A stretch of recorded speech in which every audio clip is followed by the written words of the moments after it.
বিসমিল্লাহির রহমানির রহিম। সুপ্রিয় সুধীবৃন্দ,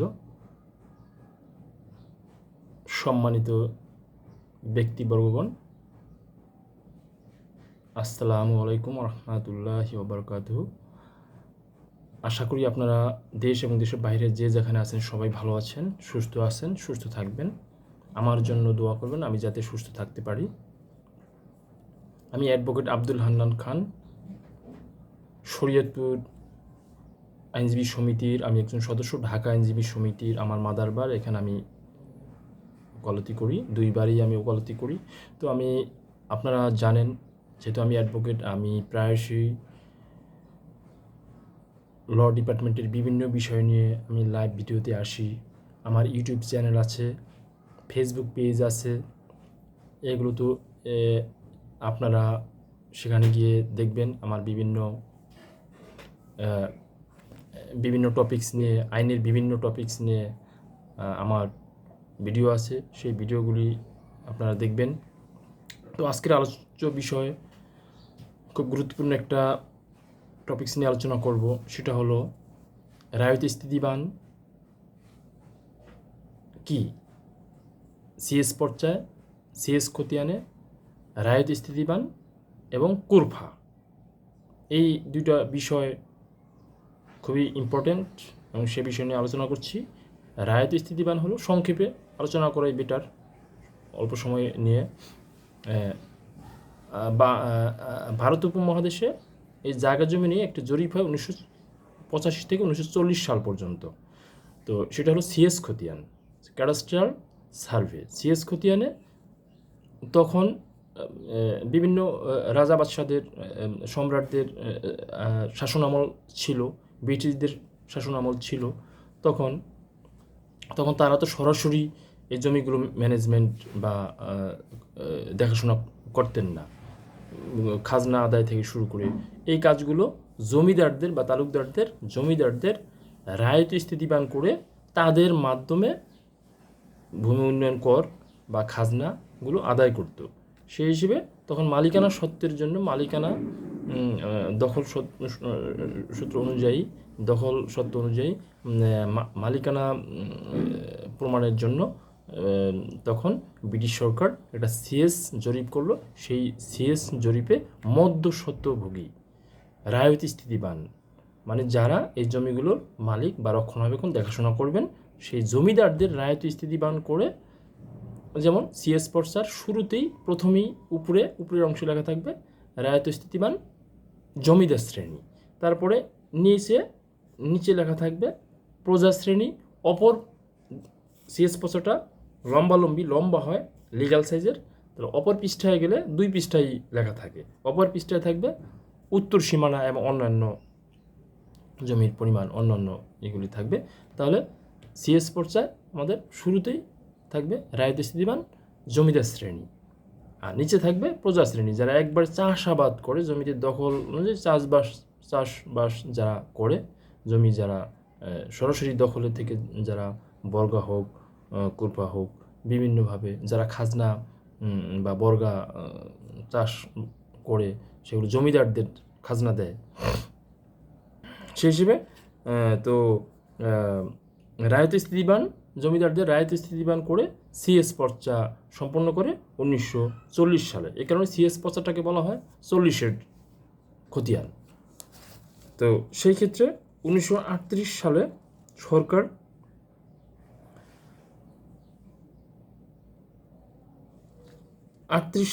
রায়ত স্থিতিবান 1938 সালে রায়ত স্থিতিবান করে সরকার তথা রায়ত স্থিতিবানেরা সিএস মূলে তাদের প্রাপ্য ভূমির কিছু অংশ সমাজে আরও অধিকতর নিম্ন শ্রেণীর মানুষদের ভাড়া দিতেন।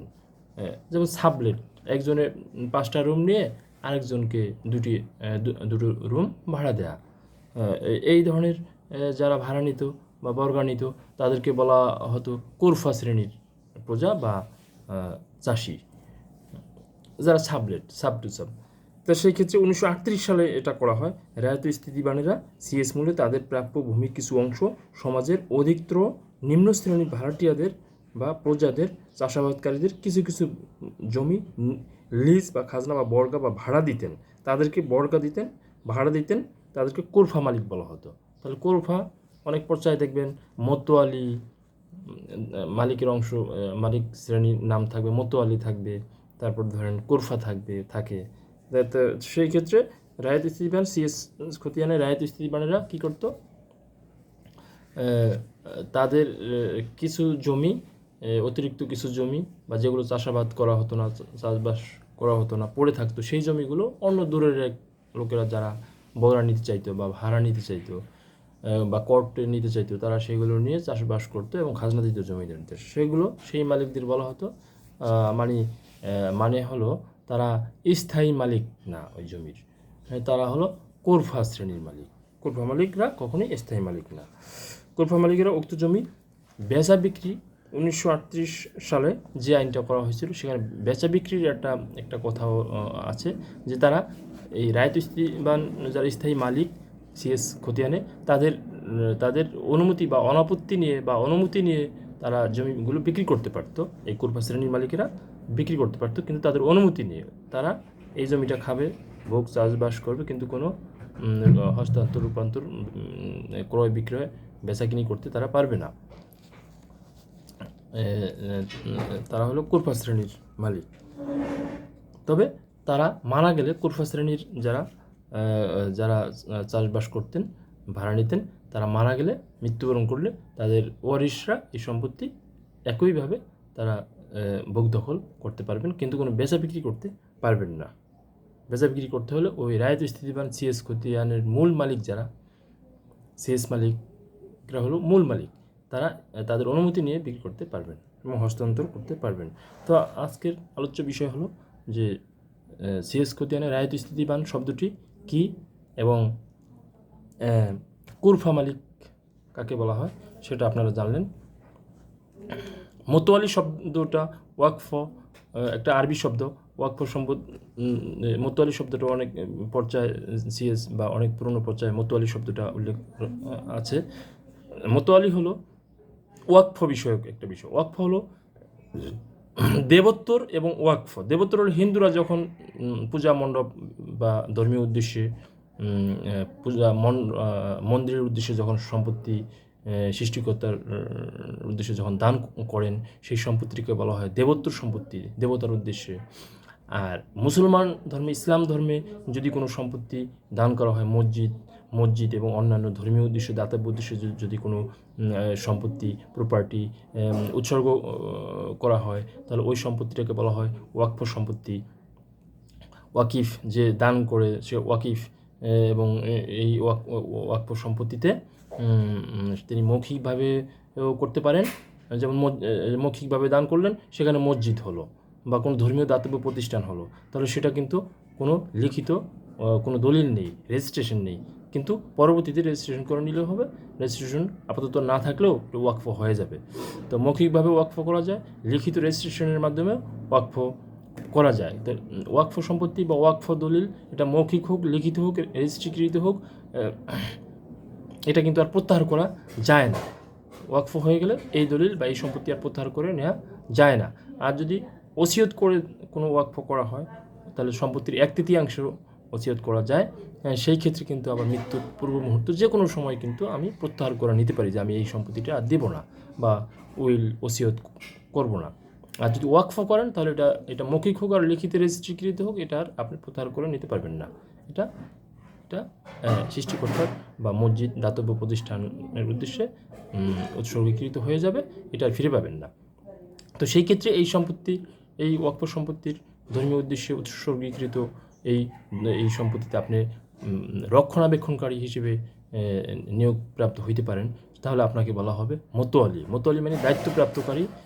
সেই ক্ষেত্রে আপনার এই ওয়াকফ সম্পত্তির একটা ওয়াকফ প্রশাসন থাকবে, যেমন জেলা প্রশাসন এটা দায়িত্ব নিতে পারে বা টিওনো নিতে পারেন। সেই ক্ষেত্রে আপনি এই সম্পত্তিটা তাদের অধীনে এই ওয়াকফ সম্পত্তির একটা কমিটি হতে পারে। এই কমিটির মাধ্যমে আপনাকে মতোয়ালি বা রক্ষণাবেক্ষণকারী হিসেবে আপনাকে নিয়োগ করতে পারে, আপনাকে মাসিক একটা বেতন দিতে পারে। আপনি সেই হিসেবে আপনি ওয়াকিফ এবং আপনি এই মতোয়ালি সূত্রে অনেক পর্যায়ে দেখবেন যে মতোয়ালি শব্দটি উল্লেখ আছে, মালিককে মতোয়ালি। তো সেই ক্ষেত্রে আপনি এই মতোয়ালি সম্পত্তি আপনি বেচা বিক্রি করতে পারবেন না, আপনি 2 বছর বা 3 বছরের বেশি লিজে দিতে পারবেন না। আপনি মতোয়ালি হিসেবে এটা রক্ষণাবেক্ষণ করবেন এবং আপনি এই সম্পত্তি বেচা বিক্রি করতে পারবেন না, আপনি মাসিক একটা বেতন পাবেন। সেই ক্ষেত্রে এটা আইন হয়েছিল 1913 সালে, 1962 সালে, 2013 সালে, 3টা আইন হয়। তো 1962 সালে যে আইনটা হয় সেই আইনে লেখা ছিল, সেই আইনের সেকশনগুলোতে বিভিন্ন সেকশনে ছিল যে আপনি এই ওয়াকফ সম্পত্তিগুলো ওয়াকফ প্রশাসনের অনুমতি নিয়ে এই সম্পত্তি মতোয়ালি বিক্রি করতে পারবেন বা হস্তান্তর রূপান্তর করতে পারবেন। কিন্তু 1962 সালের পরে 2013 সালে আইন করা হয়েছে যে এটা আপনি মতোয়ালি নিজেও হস্তান্তর বিক্রি করতে পারবেন না, রূপান্তর করতে পারবেন না। এবং 1962 সালে যে আইনটা করা হয়েছে সেটা বলা ছিল যে মতোয়ালি বিক্রি হস্তান্তর রূপান্তর করতে পারবেন না, কিন্তু ওয়াকফ প্রশাসন যারা বা কমিটি যারা তারা এটাকে বিক্রি হস্তান্তর রূপান্তর করতে পারবেন। কিন্তু 2013 সালে যে আইনটা করা হয়েছে সেই আইনটায় বলা হয়েছে ওয়াকফ আইন, সেই আইনে বলা হয়েছে মতোয়ালি সহ ওয়াকফ প্রশাসন এবং কমিটি, ওয়াকফ প্রশাসন কেউই এই সম্পত্তি কোনো রিয়েল এস্টেট কোম্পানিকে বা উন্নয়নের জন্য, ভূমি উন্নয়নের জন্য বা কোনো দালান ভবন বা উন্নয়নমূলক কোনো কর্মকাণ্ড হস্তান্তর রূপান্তর করিতে পারিবেন না। তো অর্থাৎ আপনি মতোয়ালিও যে রক্ষণাবেক্ষণ করবেন বেতনভোগী হিসেবে, সেও এটা কোনো রূপান্তর হস্তান্তর বিক্রি বা উন্নয়নের কোনো কাজে রিয়েল এস্টেটকে দিতে পারবেন না, এবং কোনো ওয়াকফ প্রশাসন যারা আছে তারাও এটাকে কোনো বিক্রি রূপান্তর হস্তান্তর কিছুই করতে পারবেন না।